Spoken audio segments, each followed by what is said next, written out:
राज। दोस्तों, मैं journalist doctor Harishchandra Lakhera इस बार सम्राट मिहिर भोज पर गुज्जरों के दावे के संदर्भ में उत्तराखंड के गढ़वाल के पंवार और कुमाऊं के चंद राजवंशों के बारे में नए तथ्य लेकर आया हूं। जब तक मैं इस बारे में और जानकारी दूं, तब तक इस हिमालय लोक चैनल को लाइक और सब्सक्राइब अवश्य कर दीजिए। आप जानते ही हैं कि हिमालय क्षेत्र के इतिहास, लोक भाषा, संस्कृति, कला, संगीत, सरोकार आदि को देश दुनिया के सामने रखने के लिए हिमालय लोक चैनल लाया गया है। आप इस आलेख को हिमालय लोक वेबसाइट में पढ़ भी सकते हैं। आप सभी जानते हैं कि सम्राट मिहिर भोज महान राजा थे। वे गुर्जर प्रतिहार वंश के सबसे प्रसिद्ध राजा थे। अब गुर्जर समाज उनकी प्रतिमाओं के साथ उनके नाम के आगे गुर्जर शब्द लिखवाने की मांग कर रहा है। गुर्जर या गुज्जर समाज का तो यह भी दावा है कि प्रतिहारों के साथ ही परमार, चालुक्य, चौहान, तोमर और चावड़ा वंश भी मूल रूप से गुर्जर हैं। गुर्जर समाज चाहता है कि सम्राट मिहिर भोज की प्रतिमाएं जहां भी लगे, उनके नाम के साथ गुज्जर शब्द अवश्य शामिल किया जाए, जैसा कि दिल्ली के कोटला मुबारकपुर और उत्तराखंड के लक्सर हरिद्वार में किया गया है। अर्थात उनका नाम इस तरह से लिखा जाए, गुर्जर सम्राट मिहिर भोज। ये सम्राट भोज कन्नौज के थे, जबकि दूसरे भोज उज्जैन के।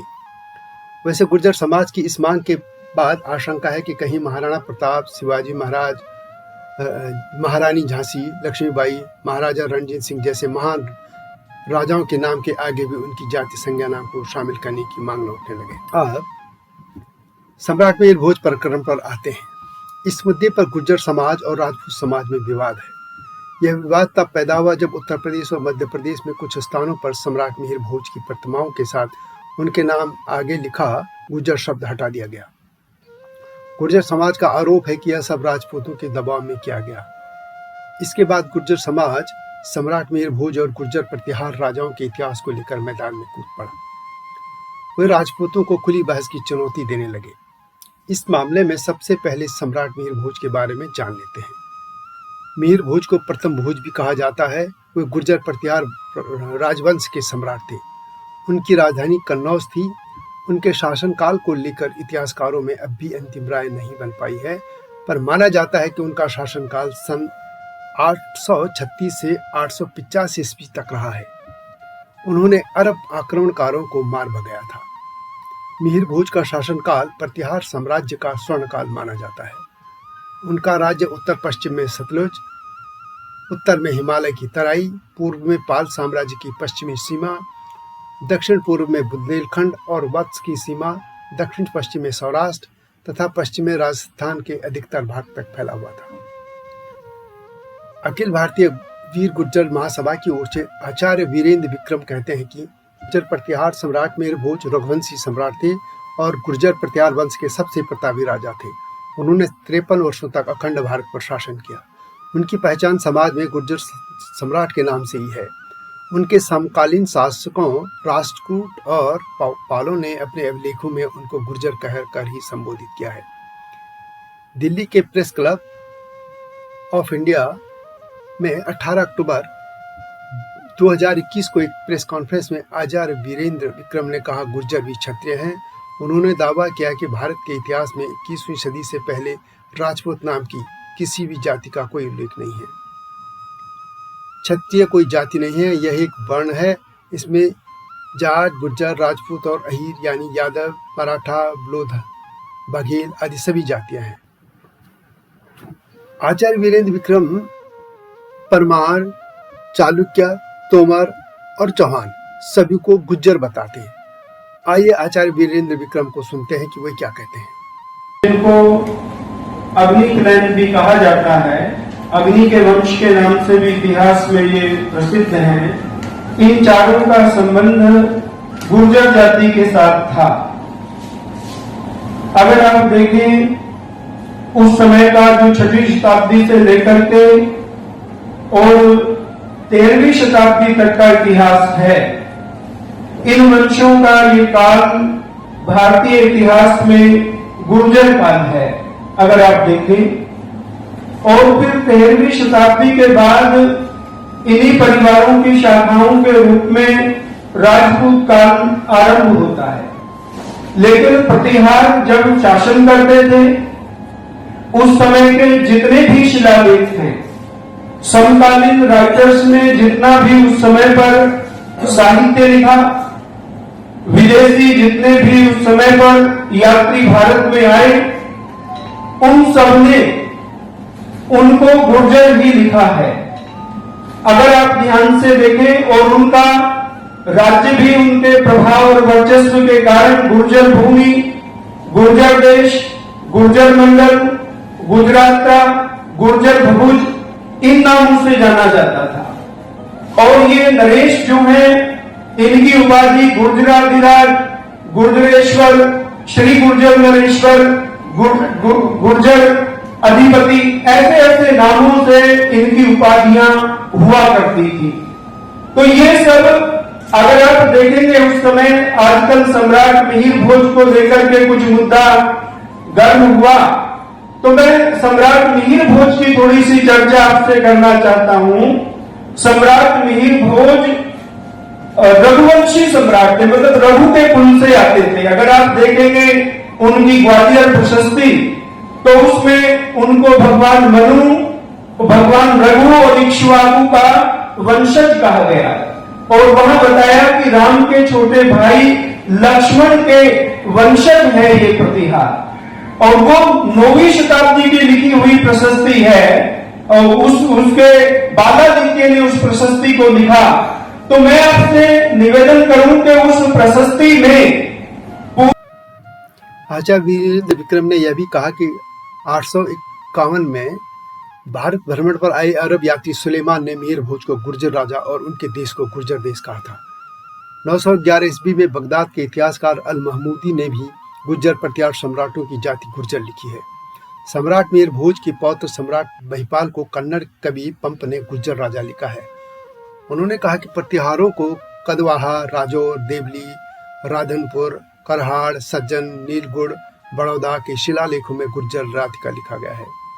परमाणु को घाकसा के शिलालेख, तिलक मंजरी, सरस्वती कंठाभरण में, चालुक्यों को कीर्ति कौमुदी और पृथ्वीराज विजय में, चौहानों को पृथ्वीराज विजय और यादवों के शिलालेखों में गुर्जर जाति का लिखा है। दिल्ली ट्रेवल गाइड में लालकोट किले के संजय वन में लगाए गए सरकारी बोर्ड पर भी लिखा है कि लालकोट किले को गुर्जर तंवर प्रमुख अनंगपाल ने 731 ईस्वी को बनवाया था। 1937 में डॉक्टर रमाशंकर त्रिपाठी ने भी अपनी पुस्तक हिस्ट्री ऑफ कन्नौज में गुर्जर प्रतिहारों को गुर्जर जाति का लिखा है। 1957 में डॉक्टर बैजनाथ पुरी ने ऑक्सफोर्ड विश्वविद्यालय से गुर्जर प्रतिहारों पर पीएचडी की और उनको गुर्जर जाति का सिद्ध किया है। 1966 ईस्वी में डॉक्टर विभूति भूषण मिश्रा ने गुर्जर प्रतिहार सम्राट मिहिर भोज को गुर्जर लिखा है। आचार्य अपने दावों की पुस्तक में कई ताम्र पत्रों और शिलालेखों का भी उल्लेख करते हैं। अब गुर्जर समाज के दावों के संदर्भ में उत्तराखंड के राजवंशों पर दृष्टि घुमाते हैं। गुर्जर समाज का दावा है कि प्रतिहार, परमार, चालुक्य, चौहान, तोमर और चावड़ा वंश मूल रूप से गुर्जर है। पृथ्वीराज रासों में अग्निकुंड से 4 राजपूत कुलों परमार, प्रतिहार, चौहान और चालुक्य की उत्पत्ति की कहानी मिलती है। गढ़वाल के पंवार राजवंश को लेकर अधिकतर इतिहासकार इसका संस्थापक कनकपाल को मानते हैं। हालांकि यह भी कहा जाता है कि पंवार वंश का संस्थापक भोनापाल या भगवानपाल या भूगदत्त था, परंतु अधिकतर कनकपाल को ही मानते हैं। माना जाता है कि 827 ईस्वी में कनकपाल गुजरात के धार से तीर्थयात्रा पर आया था और चांदपुर गढ़ी के राजा भानु प्रताप ने अपनी पुत्री का विवाह उनसे कर लिया था। उन्होंने अपने राज्य का जो उत्तराधिकारी भी उन्हीं को घोषित कर दिया था। इस तरह कनकपाल वहां चांदपुर गढ़ी के राजा बन गए। कनकपाल किस क्षेत्र से गढ़वाल आए थे, इसे लेकर इतिहासकारों के 2 मत हैं। कुछ इतिहासकारों के अनुसार कनकपाल गुज्जर क्षेत्र यानी मेवाड़, गुजरात और महाराष्ट्र से आया था। इसका उल्लेख चांदपुर गढ़ से प्राप्त एक शिलालेख में मिलता है। और दूसरा प्रमाण गणेश भगवान की मूर्ति है, जिसमें गणेश भगवान की मूर्ति दाएं मुड़ी हुई है, जबकि पंडित हरिकृष्ण रतूड़ी, पातीराम तथा एटकिंसन के अनुसार कनकपाल धार देश से आया था। हालांकि इसके कोई ठोस प्रमाण नहीं मिलते हैं। गढ़ नरेश सुदर्शन शाह ने अपने वंश को पवार कहा था, इसलिए इसे पवार वंश कहा जाता है। पवार शब्द जो है परमार से बना है।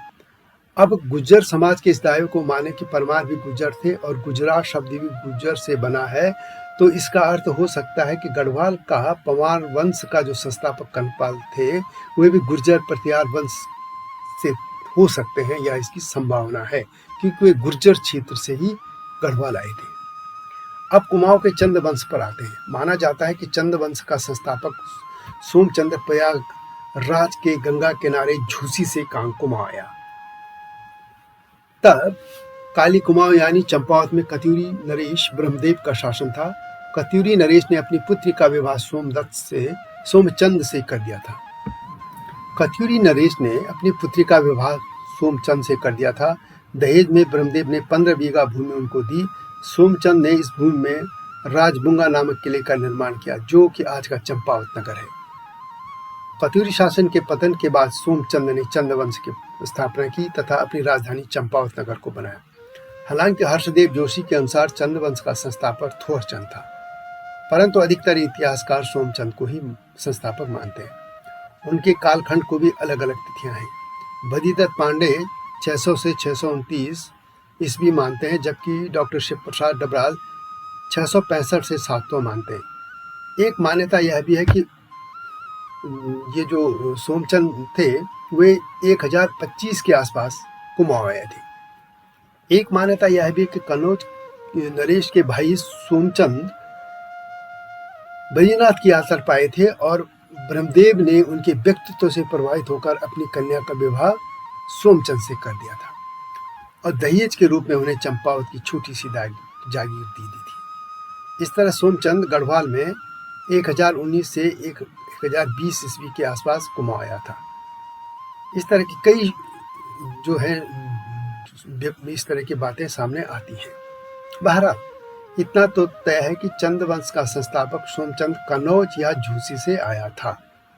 उस पूरे कालखंड में कन्नौज से लेकर प्रयागराज क्षेत्र में गुज्जर प्रतिहार और उनके बाद गढ़ वालों का शासन था। दोनों ही खुद को सूर्यवंशी बताते हैं और कुमाऊं के चंद भी खुद को सूर्यवंशी बताते हैं। इस तरह यह माना जा सकता है कि चंदों के पूर्वज या तो गुर्जर प्रतिहार थे या उनके बाद कन्नौज क्षेत्र में शासन करने वाले गढ़वाल। प्रतिहार साम्राज्य के पतन के पश्चात कन्नौज तथा बनारस में जिस राजवंश का शासन स्थापित हुआ उसे गढ़वाल वंश कहा जाता है। प्रतिहार साम्राज्य के विघटन के बाद फैली अव्यवस्था का लाभ उठाकर 1090 ईस्वी के आसपास चंद्रदेव नामक व्यक्ति ने कन्नौज पर अधिकार कर लिया था। पृथ्वीराज चौहान के समकक्ष कन्नौज का राजा जयचंद इसी गढ़वाल का अंतिम शासक था। उसका शासनकाल 1170 से 1194 ईस्वी माना जाता है। भारतीय लोक साहित्य कथाओं में वह राजा जयचंद्र के नाम से विख्यात है। इसलिए संभावना है कि कुमाऊं के चंद नरेश या तो गुर्जर प्रतिहार थे या गढ़वाल वंश से थे। यह भी कहा जा सकता है और कहा जाता है कि गढ़वालों के चंद सरनेम को ही कुमाऊं के चंद अपने साथ ले आए थे। यह गढ़वाल के नरेश पवार और कुमाऊं के चंद नरेशों को लेकर यह मात्र एक संभावना है, न कि यह कोई अंतिम सत्य है। क्योंकि गुर्जर समाज ने एक दावा पेश किया है, इसके आधार पर इसको मैंने थोड़ा सा व्याख्या इसकी करने की कोशिश की है, लेकिन यह अंतिम सत्य नहीं है।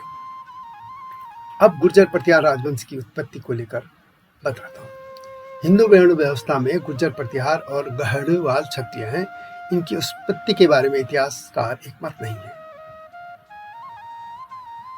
गुर्जर प्रतिहार वंश के शासकों का दावा रहा है कि वह भगवान श्री राम के छोटे भाई लक्ष्मण के वंशज हैं।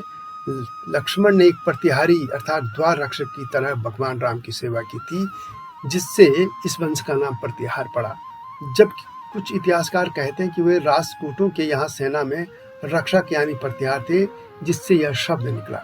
गुर्जर प्रतिहार राजवंश भारतीय उपमहाद्वीप में प्राचीन एवं मध्यकाल का राजवंश था, जिसके शासकों ने मध्य उत्तर भारत के बड़े हिस्से पर मध्य 8वीं सदी से 11वीं सदी के बीच शासन किया। इस राजवंश का संस्थापक प्रथम नागभट्ट था। उसके वंशजों ने पहले उज्जैन और बाद में कन्नौज को राजधानी बनाकर बड़े भूभाग पर शासन किया।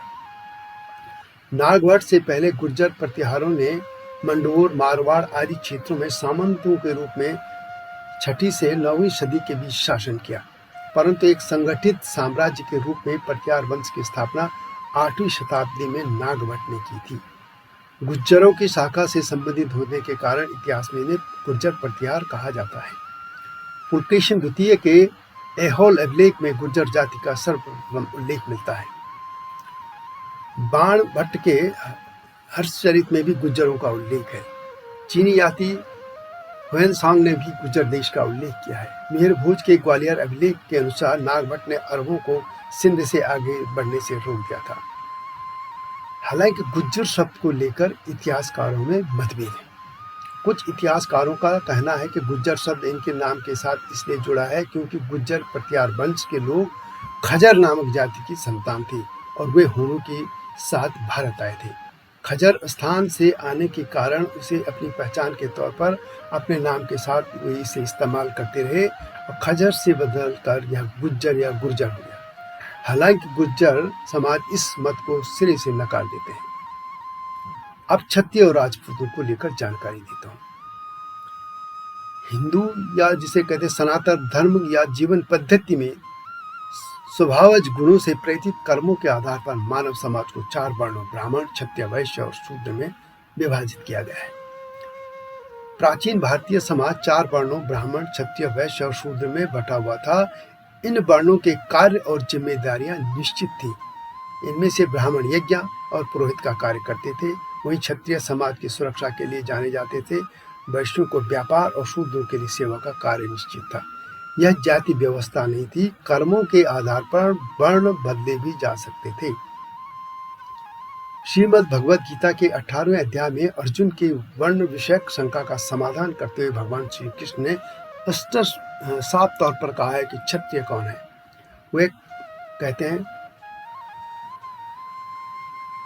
क्षत्रिय जिनका बहादुरी, तेज, धैर्य, दक्षता, युद्ध से अपलायन, दान तथा ईश्वर भाव से सबका पालन करने जैसा स्वाभाविक कर्म है, वो क्षत्रिय है। इस तरह क्षत्रिय वर्ग वर्ण में वे सभी लोग शामिल थे जो वीर और साहसी होते थे, जो सैन्य कुशलता में प्रवीण और शासक प्रवृत्ति के होते थे। अतः युद्ध और सुरक्षा की जिम्मेदारी का निर्वहन करने वाला वर्ण क्षत्रिय कहलाता था। मनुस्मृति में भी यही है। क्षत्रिय प्राचीन भारतीय समाज की वर्ण व्यवस्था का एक महत्वपूर्ण हिस्सा था और इनका मुख्य कार्य समाज और तब पशुपालक समाज जो वैदिक कार्य थे उनके सभी पशुओं की सुरक्षा करना भी होता था। यह व्यवस्था जातिगत नहीं थी। वैदिक शासन प्रणाली में शासक के लिए राजन और राजन्य शब्दों का प्रयोग किया गया है। उस समय राजन वंशानुगत नहीं माना जाता था।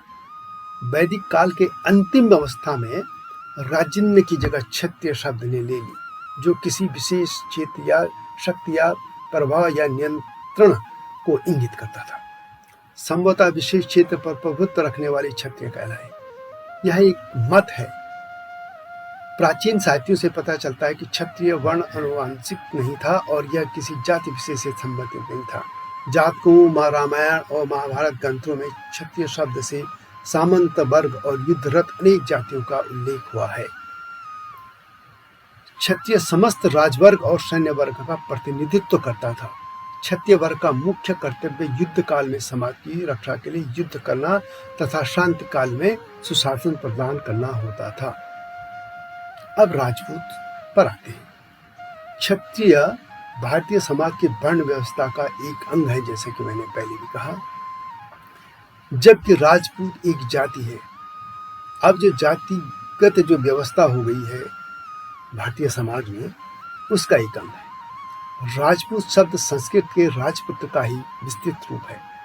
राजपुत्र शब्द का प्रयोग पहले राजकुमार के अर्थ में किया जाता था। पूर्व मध्यकाल में सैनिक पर्वों तथा छोटे छोटे जमींदारों के लिए भी यह शब्द प्रयोग होने लगा। 8वीं सदी के बाद राजपूत शब्द शासक वर्ग का पर्याय बनता चला गया, कुछ लोग ये ऐसा कहते हैं। हालांकि राजपूतों को लेकर कई मत हैं। एक मत यह है कि वे विशुद्ध रूप से 8वीं भारतीय क्षत्रियों के ही संतान हैं। वे स्वयं को सूर्यवंशी और चंद्रवंशीय बताते हैं। राजपूत प्राचीन क्षत्रियों के वंशज हैं। इनमें विदेशी रक्त का मिश्रण बिल्कुल भी नहीं है। मनुस्मृति में भी पौंड्रक, चोल, द्रविड़, यवन, शक, पारग, पहल्लव आदि को क्षत्रिय कहा गया है। दूसरा मत कर्नल जेम्स टॉड का है। वे राजपूतों को विदेशी सीथियन जाति की संतान मानते हैं। उनकी दलील है कि राजपूत एवं सीथियन की सामाजिक एवं धार्मिक व्यवस्था में समानता है। दोनों में रहन सहन, वेश पोशाक की समानता, मांसाहार का प्रचलन, रथ से युद्ध को संचालित करना, याज्ञिक अनुष्ठानों का प्रचलन, अस्त्र शस्त्र की पूजा का प्रचलन आदि से प्रतीत होता है कि राजपूत सीथियन के ही वंशज हैं। यह इतिहासकारों की जो दलील है उस पर हम न जाएं, लेकिन यह सत्य है कि भारत में शासक वर्ग क्षत्रियों के वंशज ही हैं राजपूत। माना जाता है कि राजपूत शब्द 6वीं शताब्दी से लेकर 12वीं शताब्दी में विकसित हुआ। जानने लायक यह है कि सभी क्षत्रिय राजपूत नहीं हैं, पर सभी राजपूत क्षत्रिय हैं। राजपूत जो है वो राजपुत्र का ही अपभ्रंश माना जाता है और इनमें राजाओं के पुत्र, सगे संबंधी और अन्य राज्य परिवार के लोग होते थे। चूंकि राजपूत शासक वर्ग से संबंध रखते थे, अतः इनसे मुख्य रूप से क्षत्रिय जाति के लोग ही होते थे।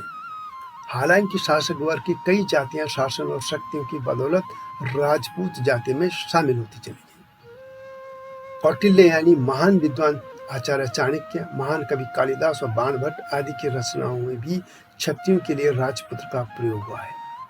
हालांकि अरबी लेखक अल-बेरूनी ने अपनी किताबों में राजपूत या राजपुत्र का उल्लेख करने के बजाय क्षत्रिय शब्द का प्रयोग किया है। अर्थात गुर्जर प्रतिहार वंश के पतन के बाद राजपूतों का उदय हुआ। हर्षवर्धन के शासन के बाद 12वीं शताब्दी तक का समय राजपूत काल के रूप में माना जाता है। तब तक उत्तर भारत में राजपूतों के 36 कुल प्रसिद्ध हो चुके थे। इनमें चौहान, प्रतिहार, परमार, चालुक्य, सोलंकी, राठौड़, गहलोत, सिसोदिया, कछवाहा, तोमर आदि प्रमुख थे। राजपुत्र पहली बार 11वीं शताब्दी के संस्कृत शिलालेखों में शाही पदनामों के लिए प्रयुक्त होने लगा था। इस तरह यह शब्द राजा के पुत्रों, रिश्तेदारों आदि के लिए प्रयोग होता था। मध्यकालीन साहित्य के अनुसार विभिन्न जातियों के लोग शासक वर्ग में होने की वजह से इस श्रेणी में आते गए और धीरे धीरे राजपूत एक सामाजिक वर्ग के रूप में सामने आया, जो कालांतर में वंशानुगत हो गया और एक जाति हो गई। इसे राजपूतों को क्षत्रियों का वंशज माना जाता है। क्षत्रिय से राजपूत आते आते तक एक लंबा समय लग गया और 16वीं शताब्दी में यह शब्द पूरी तरह से प्रचलित हो गया। इस तरह यह सत्य है कि आज के राजपूतों का उदय क्षत्रिय वर्ग से हुआ है, जो कि बाद में वंशानुगत हो गया और एक जाति के रूप में ये बदल गया। मेरा मानना है कि जिस तरह से मध्यकाल में राजपूत ही क्षत्रिय का पर्याय हो गया था, ये शब्द उसी तरह कभी शासक वर्ग रहे गुर्जर भी क्षत्रिय का पर्याय रहे होंगे। इसलिए यह विषय विवाद का तो हो ही नहीं सकता है। सभी जानते हैं कि महान सम्राट मिहिर भोज गुर्जर प्रतिहार वंश के शासक थे और वे क्षत्रिय थे। तत्कालीन जो सामाजिक व्यवस्था थी उसमें वो क्षत्रिय थे। बाद में मुगलों के आने के बाद और भी कहीं से जो भारतीय समाज में जो जातीय जो एक भावना और जातीय समाज में जो बट गया भारत का समाज, उसके बाद आज की व्यवस्था अलग है। हमें उस दृष्टि में को और उस कालखंड को देखें तो गुर्जर उस जमाने के और उस समय के क्षत्रिय थे। चूंकि भारत के आज के जातिवादी हो चुके समाज में ये जो महान सम्राट मिहिर भोज हैं, उनको मात्र गुर्जर सम्राट कह देने से उनका दायरा या सीमित कर देना ही जैसा है, यह मेरा मानना है। वे महान सम्राट थे और रहेंगे, भले ही उनके नाम के आगे गुर्जर लिखें या न लिखें। इसलिए दोस्तों, मेरा मानना है कि इस विवाद को गुर्जर समाज और राजपूत समाज को इसे खत्म कर देना चाहिए और यह जो विवाद है इस पे उलझने की बजाय यही मानना चाहिए कि महान सम्राट मिहिर भोज एक हमारे हिंदू समाज के महान सम्राट थे।